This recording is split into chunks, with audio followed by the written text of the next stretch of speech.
Well, Avon and the crew had nothing better to do, so why not visit an artificial world? So they come upon it. Hey, look, isn't that weird? And then Callie gets abducted by it, or the people in it, I guess, to turn out to be the Blue Man Group. Yeah. So, of course, Avon and, Tarrant and all that, they got to go try to save her. And they do. Of course, Villa, being a coward, he just stays on the ship. But he's busy with his new hobby, teaching riddles to Aurak. Of course, they're not so much riddles as they are just terrible jokes. But, whatever. But it becomes significant later. Oh, yes. So the Blue Man Group are there, and what do they want with Callie? Well, they're literally draining her brain because they have a giant brain that operates their central computer system for their whole world, and they're completely dependent on it. And they keep abducting people and downloading their brain, whatever, into the machine, and then the bodies are just left as zombie slaves who perform menial tasks for them. And that's about it. They have powerful mental powers and this sort of thing, so they get the better of Avon at one point, and they're going to drain his brain, but he's fighting them off, trying not to go to sleep. If you don't go to sleep, it doesn't work, but eventually, he's going to fall asleep. Meanwhile, Tarrant and Dana are, trying to get the better of the Blue Man Group, but they ultimately fail. But they offer them that, hey, look, we'll give you your friends back, but we're going to need the two of you to perform some porn for us. So Dana's all for it. So she jumps Tarrant's bones.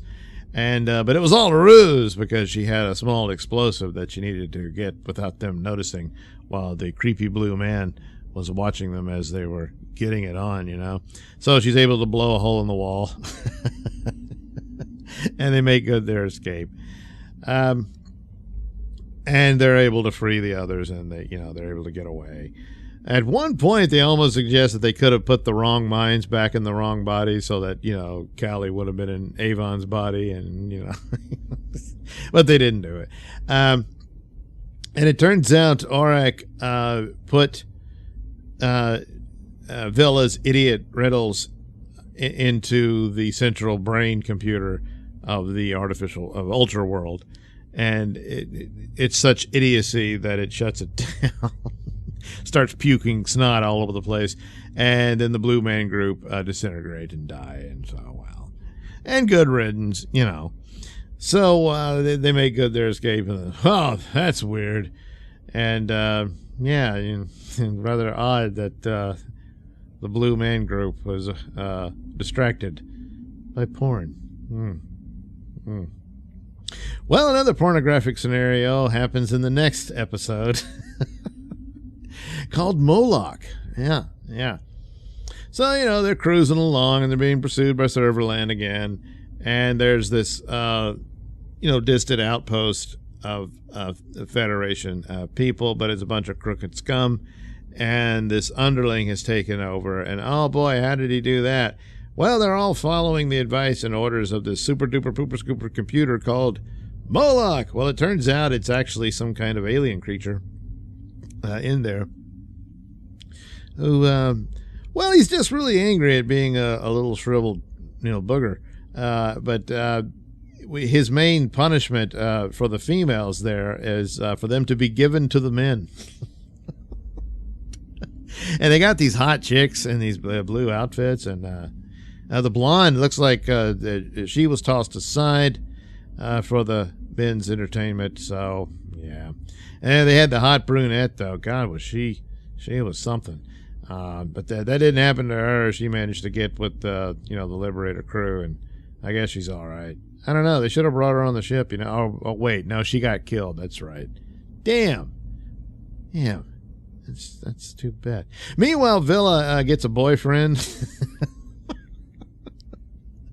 But he almost gets a chance to get it on with Serverland, because Serverland gets captured by these guys because they're basically in mutiny, and they've got a super duper they've got a replicator like on Star Trek. So You put one in one microwave and it records the molecular structure of it, and then you take the card of that has the data on it and you put it in the other microwave and it makes it. You pull it, oh look.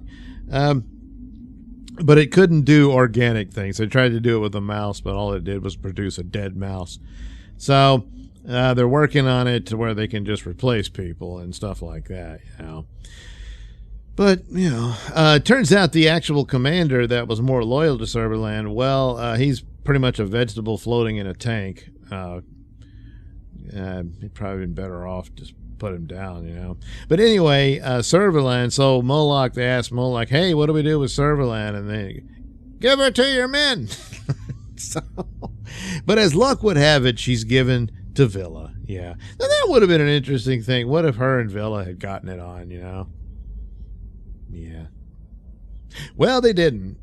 She manages to escape, and Villa nearly gets killed. Though she does save him. He was nearly killed, and she killed the guy that was trying to kill her. So that's nice. Every now and then she's not so bad.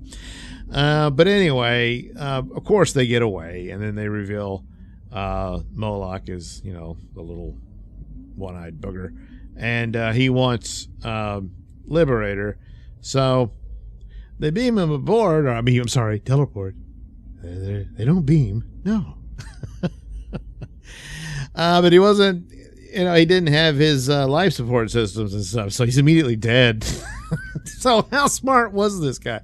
Well, not very, So anyway, ultimately the bad guys are all killed off and stuff, but their plan, had they not been interfered with by, the Liberator crew, was just they were going to make copies of Serverland's ship and have a fleet that could take on the Federation and run the show. And it could have worked, but if only, if it hadn't been for those meddling Blake 7 crew, So there you go. But once again, porn and sex slaves was a part of Blake 7. You just never know what you're going to run into out there in deep space.